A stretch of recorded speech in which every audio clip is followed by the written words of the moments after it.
Hello student, मैं दुर्गेश वर्मा आपको मेरे YouTube channel biology classes bye Durgesh sir में आपका स्वागत करता हूं। मैं आज पुनः एक नया वीडियो अपलोड करने जा रहा हूं और ये वीडियो जो है ये है आपके क्लास 12th का।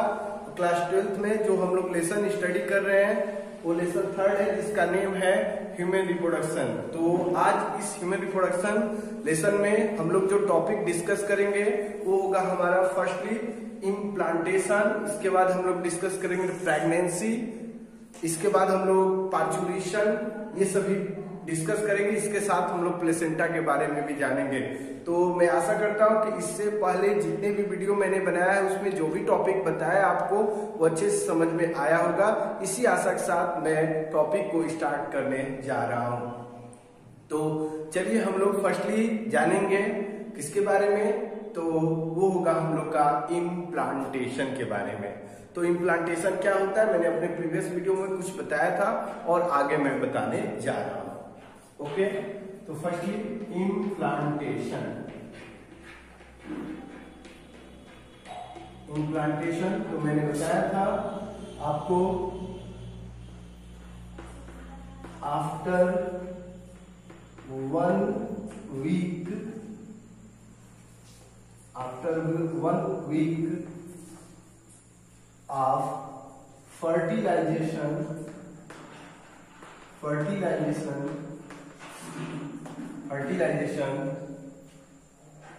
the blastocyst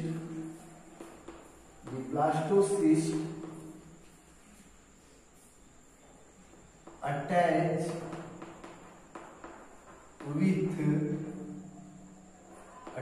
with uterine wall,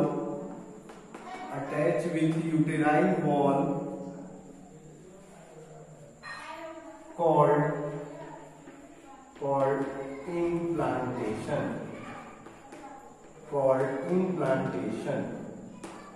तो आप क्या बताओगे व्हाट इज इम्प्लांटेशन?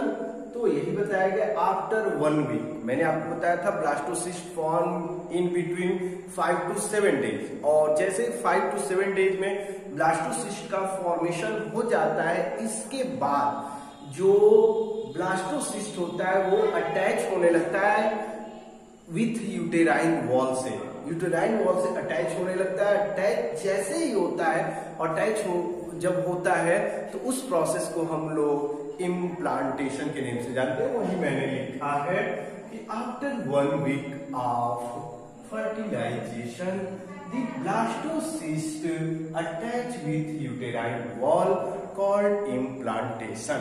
ओके बेटा, आगे लिखेंगे। During this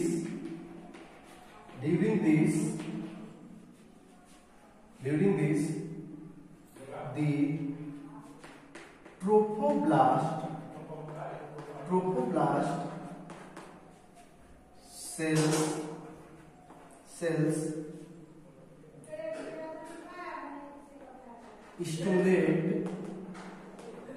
stimulate by attachment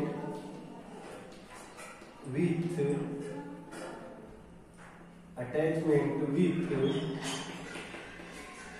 uterine wall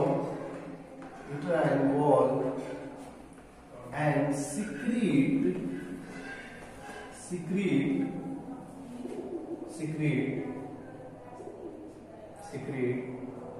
lytic enzyme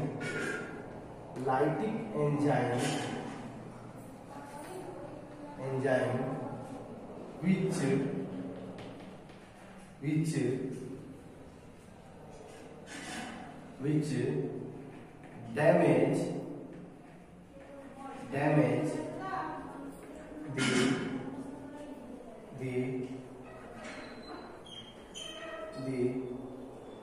some portion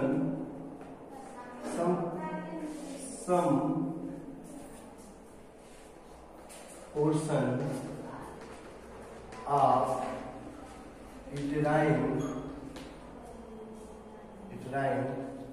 wall and blastocyst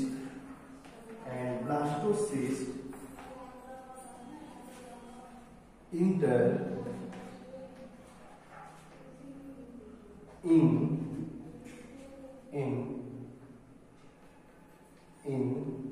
the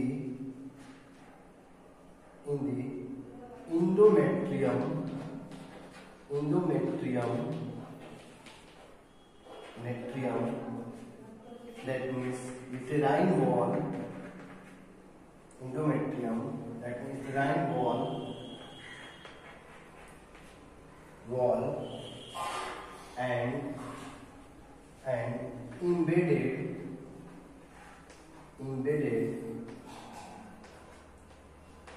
inside of uterine wall।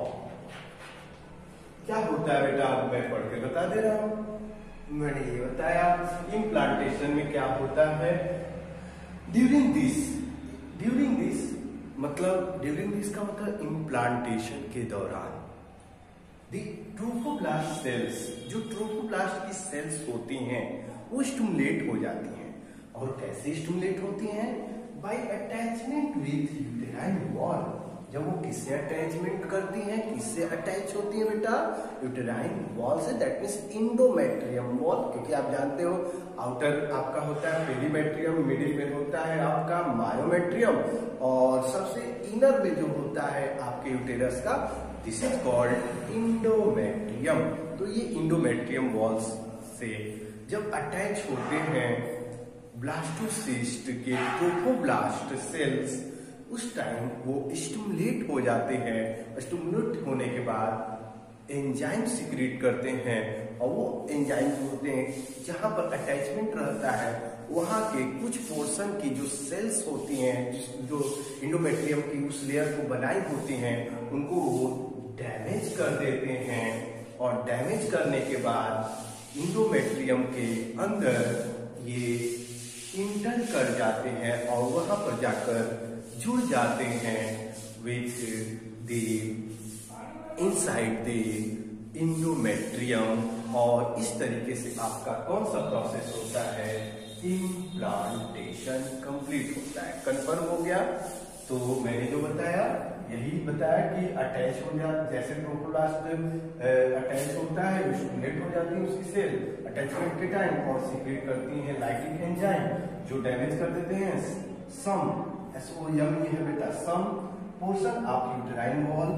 जहां पर अटैचमेंट रहता है वहीं से वो उसी पोर्शन के यूटेराइन वॉल के एंड ब्लास्टोसिस्ट, और जो ब्लास्टोसिस्ट होता है वो इंटर कर जाता है इन इंडोमेट्रियम इंटर कर जाता है दैट मींस यूटेराइन वॉल में, and embedded inside of uterine wall, और यूटेराइन वॉल के इनसाइड एम्बेडेड हो जाता है। इस तरीके से जब ये पूरा हो जाता है तो आप आगे बताओगे दिस लीड्स टू प्रेगनेंसी, और इस तरीके से आगे अब साइन मिलता है कि प्रेगनेंसी स्टार्ट हो गया है या प्रेगनेंसी पीरियड शुरू हो गया है। ये सब बातें अब होने लगती हैं। तो कब होता है? जब इम्प्लांटेशन हो जाता है। तो इम्प्लांटेशन ही होने के बाद यह प्रेगनेंसी जो होता है वो शुरू हो जाता है। ये बातें आप बताओगे। अगर कोई पूछेगा, एनसीईआरटी ने भी लिखा है आफ्टर इम्प्लांटेशन प्रेगनेंसी स्टार्ट, और after implantation the pregnancy start और implantation is related with pregnancy. तो इम्प्लांटेशन जो होता है वो रिलेटेड होता है लिड्स विथ, आपके बुक में लिखा है लिड्स विथ प्रेगनेंसी। तो प्रेगनेंसी से ही जुड़ा है आपका कौन? इम्प्लांटेशन। ये बातें आप जरूर बताइएगा। मैं आशा करता हूं कि आपको बहुत ही अच्छे से समझ में आ गया। अब इसके बाद नेक्स्ट टॉपिक जो है आपके बुक में एनसीईआरटी में जो दिया है वो है आपका प्रेगनेंसी एंड एम्ब्रियोनिक डेवलपमेंट। तो अब हम लोग नेक्स्ट टॉपिक डिस्कस करेंगे जो अकॉर्डिंग टू एनसीईआरटी अगर हम बात करें तो एनसीईआरटी में यहाँ एम्ब्रियोनिक डेवलपमेंट दिया है, क्योंकि मैंने शुरू में ही बता दिया है आपका कि फर्टिलाइजेशन के बाद आपका एम्ब्रियो का फॉर्मेशन होने लगता है। और एम्ब्रियो का जब फॉर्मेशन होता है तो आपका एम्ब्रियोनिक डेवलपमेंट है। बट अकॉर्डिंग टू अगर एनसीईआरटी हम बात करें बेटा, तो नेक्स्ट टॉपिक हम लोग का हो जाएगा प्रेगनेंसी एंड एम्ब्रियोनिक डेवलपमेंट। और इस टर्म में हम लोग जो डिस्कस करेंगे मेनली होगा प्लेसेंटा के बारे में। तो चलिए हम डायरेक्टली प्लेसेंटा के बारे में आपको बताएं। व्हाट इज प्लेसेंटा, ये टॉपिक हमारा जो होगा वो किसमें आ जाएगा, प्रेगनेंसी एंड एम्ब्रियोनिक डेवलपमेंट। तो चलिए स्टार्ट किया जाए। तो नेक्स्ट जो टर्म होगा वो होगा हमारा placenta.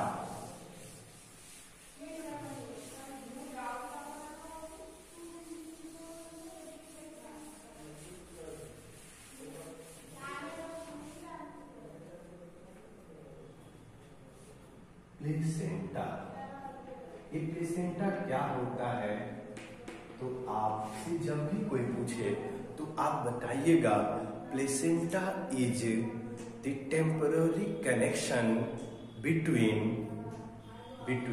Foetus and uterine tissue. Uterine tissue और फीटस जो होता है उसके बिटवीन में जो कनेक्शन होता है, टेम्पररी जो कनेक्शन होता है, this is called as placenta. तो प्लेसेंटा कभी भी कोई पूछे तो आप बता सकते हो placenta is a temporary connection. Temporary इसलिए है कि after the pregnancy period completed the placenta come out with और placenta become rupture, placenta rupture हो जाता है, डिस्ट्रॉय हो जाता है। तो इसलिए ये टेम्पररी है, ये नहीं है कि आफ्टर प्रेगनेंसी प्लेसेंटा बिकम, तो प्लेसेंटा होता है, ऐसा नहीं होता है। प्रेगनेंसी के बाद जब भी बर्थ होता है तो उस टाइम प्लेसेंटा रप्चर हो जाता है, तो इस तरीके से ये कनेक्शन डिस्ट्रॉय हो जाता है। इसलिए हम लोग प्लेसेंटा को एक टेम्पररी कनेक्शन के नेम से जानते हैं। मैं आशा करता हूं आप बता लोगे। तो आप बताओगे प्लेसेंटा के बारे में, पहले डिफिनेशन हम लोग जानें। It is a temporary connection. It is a temporary connection in between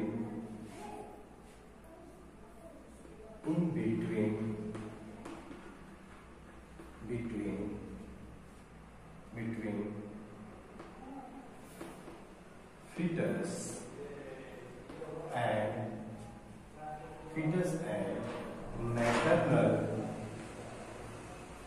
maternal और यहाँ पर मैटरनल टिश्यू, और मैटरनल टिश्यू को हम लोग वर्ड जो यूज करेंगे वो होगा बेटा यूटेराइन टिश्यू। ठीक ना। तो अगर कोई पूछता है यार तो आप अच्छे से बताना बेटा कि व्हाट इज प्लेसेंटा। तो it is a temporary connection, यह टेम्पोररी कनेक्शन है, अस्थायी कनेक्शन होता है। टेम्पोररी का मतलब इन बिटवीन फीटस, और फीटस के बिटवीन और इसके मैटरनल टिश्यू के बिटवीन जो कनेक्शन होता है वही कनेक्शन आपका मैटरनल टिश्यू का मतलब यूटेराइन टिश्यू से, उसी कनेक्शन को हम लोग प्लेसेंटा के नेम से जानते हैं।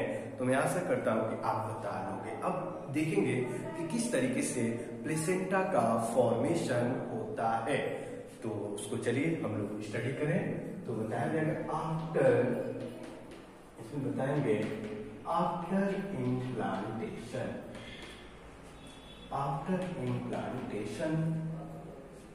सॉरी बेटा, आफ्टर इम्प्लांटेशन, आप बताओगे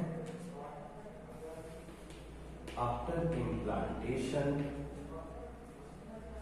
finger like projection form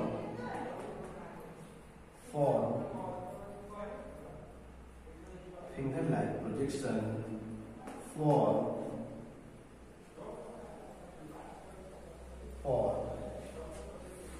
from trophoblast, trophoblast, trophoblast, trophoblast, which is called, which is called chorionic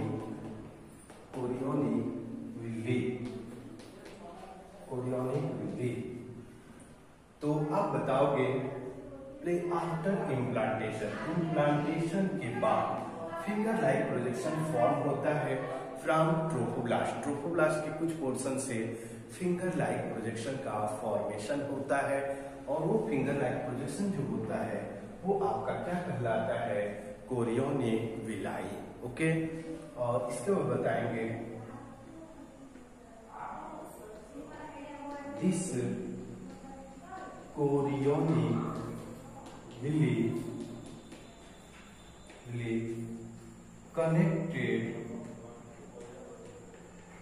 with or connect with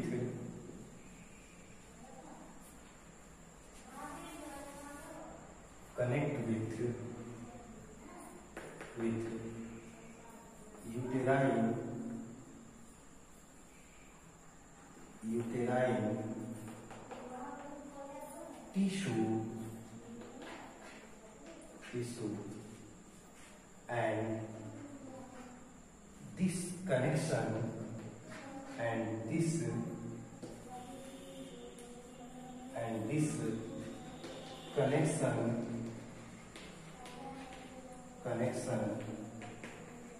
form a structure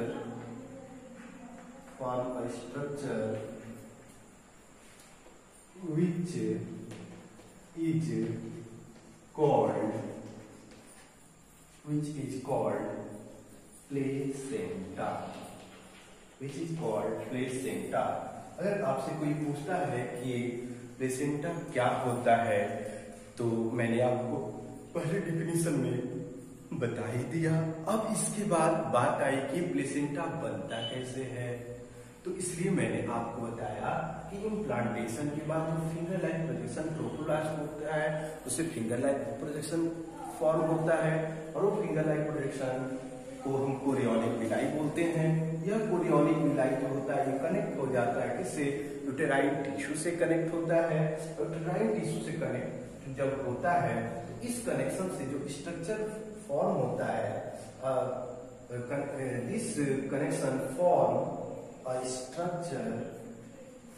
structure which is called placenta। मैं आशा करता हूं कि आपको बहुत ही अच्छे से समझ में आ गया होगा। ओके बेटा, तो ये हो गया प्लेसेंटा। अब इसके बाद प्लेसेंटा के बारे में आगे हम लोग चलिए डिस्कस करें, जाने क्या करता है प्लेसेंटा, क्या रोल होता है प्लेसेंटा का।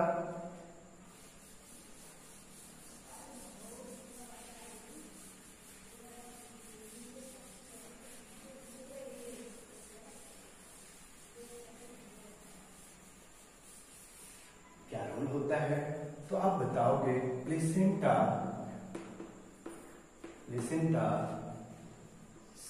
Supply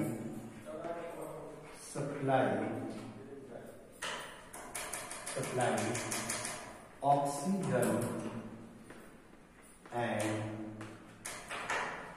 and nutrient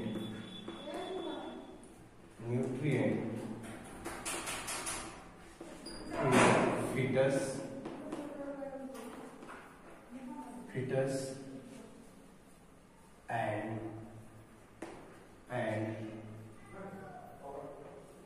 carry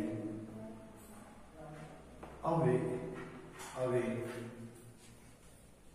carbon dioxide and nitrogenous waste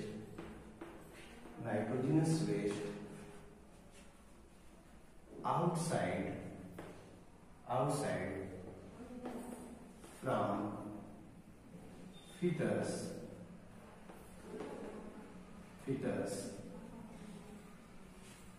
तो आपके प्लेसेंटा का क्या वर्क होता है, प्लेसेंटा क्या करता है, तो प्लेसेंटा सप्लाई करता है ऑक्सीजन को और न्यूट्रिएंट्स। जो भी न्यूट्रिएंट्स होते हैं और ऑक्सीजन को सप्लाई करता है किसको, फेटस को। इसके बाद एग कैरी करता है अवे, ले जाता है दूर, किसको, CO2 को और नाइट्रोजनस वेस्ट को, waste WAST waste outside from placenta, और प्लेसेंटा से बाहर ले जाने का काम करता है फीटस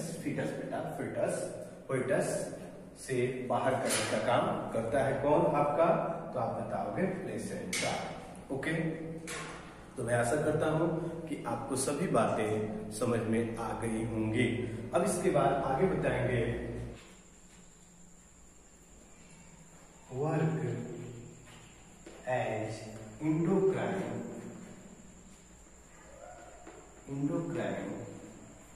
टिश्यू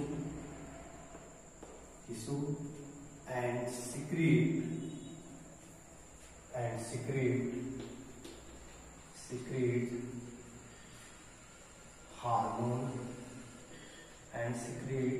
हार्मोन और ये हार्मोन सिक्रीट करता है। तो बताएंगे प्लेसेंटा जो है work as an endocrine tissue and secrete hormone, और ये हार्मोन सिक्रीट करता है।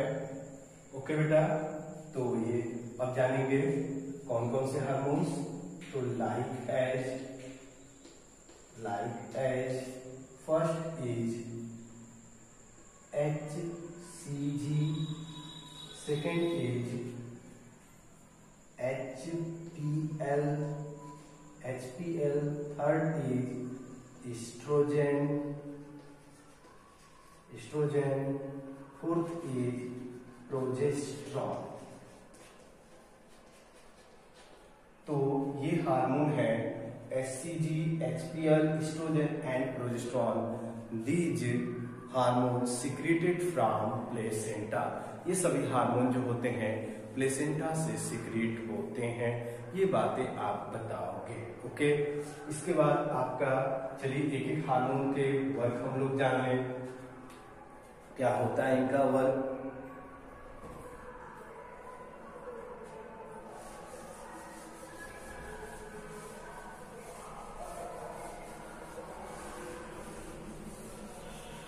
चलिए सबके हम लोग फंक्शन जान लेंगे।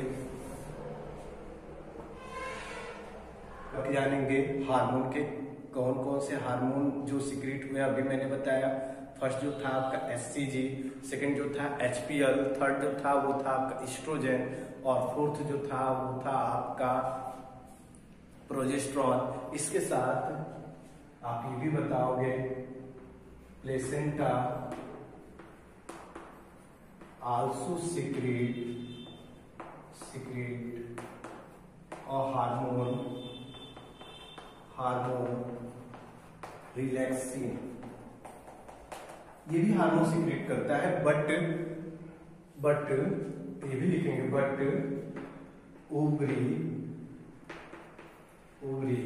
आल्सो सिक्रेट, लेकिन ये नहीं कह सकते हैं कि ओनली प्लेसेंटा से ही सिक्रेट होता है रिलैक्सिन जो होता है ओवरी से भी सिक्रेट होता है। आपकी एनसीईआरटी में बेटा मेंशन किया गया है। तो मैं आशा करता हूं कि आपको समझ में आ गया। तो चलिए पहले हम लोग जानेंगे HCG। देखिए वर्ड अच्छे से समझिएगा। HCG इसको बोलते हैं ह्यूमन, इसका फुल नेम होता है ह्यूमन कोरियोनिक गोनेडोट्रोपिन,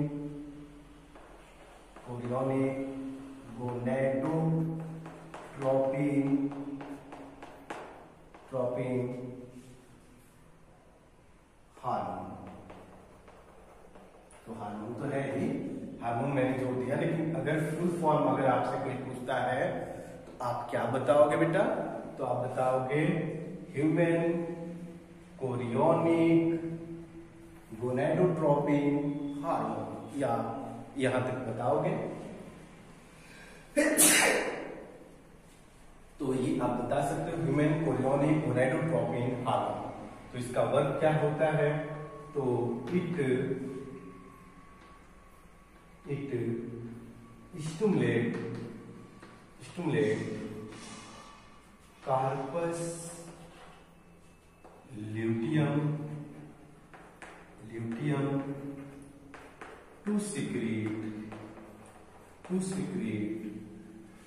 प्रोजेस्ट्रॉन। ये स्टिमुलेट करता है कार्पस ल्यूटियम को। आपको मालूम ही है कार्पस ल्यूटियम क्या होता है, और वह कार्पस ल्यूटियम जो होता है वो सीक्रेट क्या करता है, हार्मोन, और हार्मोन्स होता है आपका प्रोजेस्ट्रॉन। और ये प्रोजेस्ट्रॉन जो होते हैं आप जानते हैं ये किसमें हेल्प करते हैं, in maintenance of the uterine wall. Uterine wall को मेंटेन किए रखते हैं, उसको मेंटेन करने के लिए ये रिस्पॉन्सिबल होते हैं। और जब यूटेराइन वॉल मेंटेन रहेगा तभी आपके फीटस का डेवलपमेंट होगा, और no chances of menstruation and no rupture of uterine wall. तो इसलिए ये हार्मोन रिस्पॉन्सिबल होते हैं। ये बातें आप बताओगे, मैं आशा करता हूं कि आपको समझ में आ रहा होगा। ओके, इसके साथ इट इंक्रीज यूरिन एंड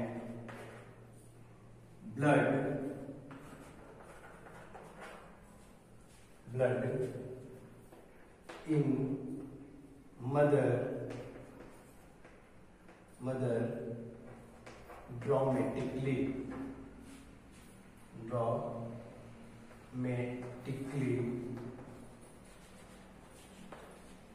तो ये इंक्रीज कर देता है यूरिन और ब्लड के लेवल को। ब्लड लेवल यहां पर आप जोड़ लेंगे, लेवल इन मदर ड्रामेटिकली, मतलब ये कहने का यूरिनेशन को रेट को बढ़ा देता है और ब्लड की सप्लाई को भी ये बढ़ा देता है। और जब ये ऐसा करता है तो उसी टाइम आपका it also related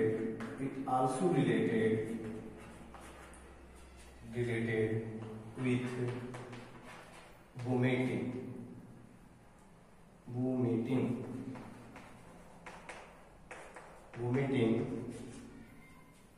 and nausea। और यह रिलेटेड होता है वोमिटिंग एंड नॉजिया। ये दो कंडीशन है जो ड्यूरिंग प्रेगनेंसी होता है, तो उसके लिए आपका रिस्पॉन्सिबल क्या होता है आप बताओगे, HCG हार्मोन होता है।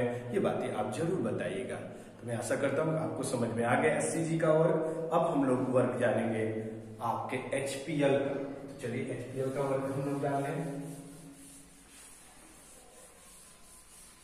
HPL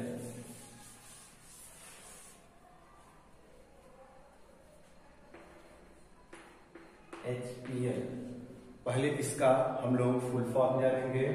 तो फुल फॉर्म होता है इसका H से आपका human placental लैक्टोजेंस।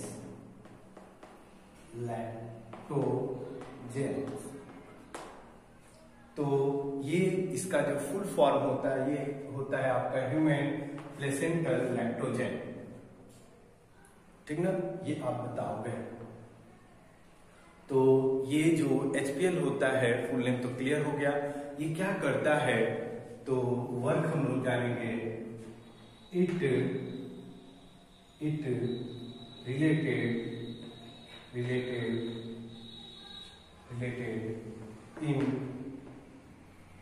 in metabolism of fat.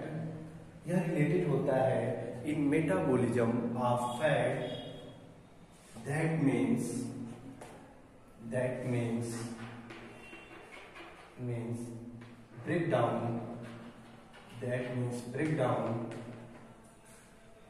breakdown of fat in mother for formation of milk और ये क्या करता है, तो यह रिलेटेड होता है मेटाबॉलिज्म ऑफ फैट। और इसका मतलब ये है बेटा, मेटाबॉलिज्म तो कौन सा मेटाबॉलिज्म, तो ये ब्रेक डाउन होना। जैसे मेटाबॉलिज्म दो पार्ट होते हैं ना, कैटाबॉलिज्म एंड एनाबॉलिज्म। तो मेटाबॉलिज्म में कौन सा एक्शन करने के लिए रिस्पॉन्सिबल होगा मेटाबॉलिज्म में, तो मेटाबॉलिज्म का कौन सा एक्शन होगा, तो आप बता सकते हो कैटाबॉलिज्म। मेटाबॉलिज्म का कौन सा पार्ट, कैटाबॉलिज्म। और कैटाबॉलिज्म का मतलब ही आप जानते हो, that means breakdown of fat in mother के बॉडी में जो फैट होता है वो ब्रेक डाउन होता है और उससे मिल्क का फॉर्मेशन होता है इन मदर ब्रेस्ट और मेमोरी ग्लैंड। जो मेमोरी ग्लैंड होता है वहां पर मिल्क का फॉर्मेशन होता रहता है। किस हार्मोन्स के कारण, तो आप बताओगे HPL हार्मोन के कारण। मैं आशा करता हूं कि आपको बहुत ही अच्छे से समझ में आ गया होगा। इसके बाद एस्ट्रोजन एंड प्रोजेस्टेरोन बताने की जरूरत नहीं है, ये दोनों रिस्पॉन्सिबल होते हैं in maintenance of pregnancy bye maintaining the lining of endometrium. Endometrium की वॉल की जो लाइनिंग है उसको मेंटेन करने में आपके ये हार्मोन रिस्पॉन्सिबल होते हैं। और उसके साथ जो आपको सब मालूम ही है कि जो आपका रिलीज होता है FSH and LH, in hormone को मतलब इन हार्मोन्स के लेवल को ये रिलीज होने नहीं देते हैं। और यूटेराइन वॉल जो होती है उसकी लाइनिंग जो होती है वो मेंटेन रहती है और बेबी का दैट मीन्स फीटस का डेवलपमेंट होता रहता है। उसके लिए आपके हार्मोन रिस्पॉन्सिबल होते हैं, ये बातें आप बताओगे। और प्रोजेस्टेरोन हार्मोन्स जो होता है ये ब्रेस्ट के डेवलपमेंट में भी हेल्प करता है, ये भी बातें आप बताओगे। तो मैं आशा करता हूं कि आपको ये बातें समझ में आ गई। अब इसके बाद आगे जो नेक्स्ट हार्मोन है रिलैक्सिन। तो रिलैक्सिन क्या करता है, तो ये आपको मैं बताने जा रहा हूं।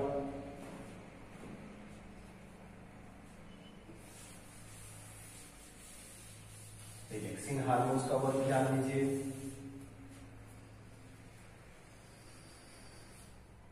रिलैक्सिन वर्ड ही क्लियर है बेटा, रिलैक्सिन। तो रिलैक्सिन रिलैक्स के लिए, रिलैक्स कैसे, तो आप बताओगे it is responsible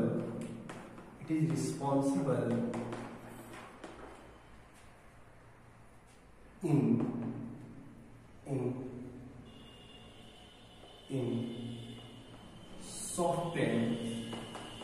softens and widens of cervix। ये क्या करते हैं, ये रिस्पॉन्सिबल होते हैं किसके लिए, इन सॉफ्टेन मतलब जो सर्विक्स होता है उसको सॉफ्ट करते हैं, सॉफ्टेन बनाए रखते हैं और वाइडेंस करते हैं तो उसको एक्सपेंड करते हैं। और इनके एक्सपेंड और सॉफ्टेन करने से ड्यूरिंग द पार्चुरेशन बर्थ के time no problem created, that means no labour pain will increase due to this hormones action. तो ये बातें आप बताओगे। तो ये वर्क है आपके रिलैक्सिन हार्मोन्स का। एंड इसके साथ ये भी बताओगे it relax the ligament of pelvis और पेल्विक रीजन। जो पेल्विक रीजन होता है इस रीजन में जो लिगामेंट होते हैं जहां पर ज्वाइंट होता है, तो आप जानते हो बोन टू बोन ज्वाइंटिंग जो होता है उसे हम लिगामेंट के नेम से जानते हैं। तो उनको रिलैक्स करता है। जब पार्चुरेशन होता है तो उस टाइम वहां पर पेन होने से ये रिलैक्स करने का काम करता है, तो आपका रिलैक्सिन हार्मोन्स। तो ये बातें आप बताओगे। तो मैं आशा करता हूं कि आपको ये सभी बातें बहुत ही अच्छे से समझ में आ गई होंगी।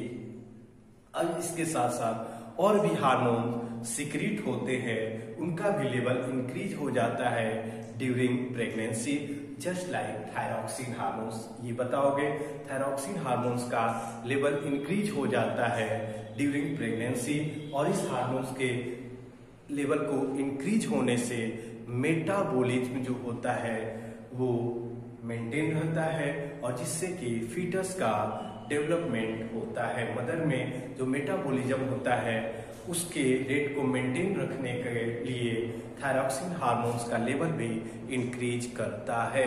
इसके साथ कॉर्टिसोल हार्मोन्स भी रिलीज होते हैं, और कॉर्टिसोल हार्मोन्स जो होते हैं वो हार्मोन्स रिस्पॉन्सिबल होते हैं आपके regulation of glucose and other chemical level, that means minerals level के लिए रिस्पॉन्सिबल होते हैं।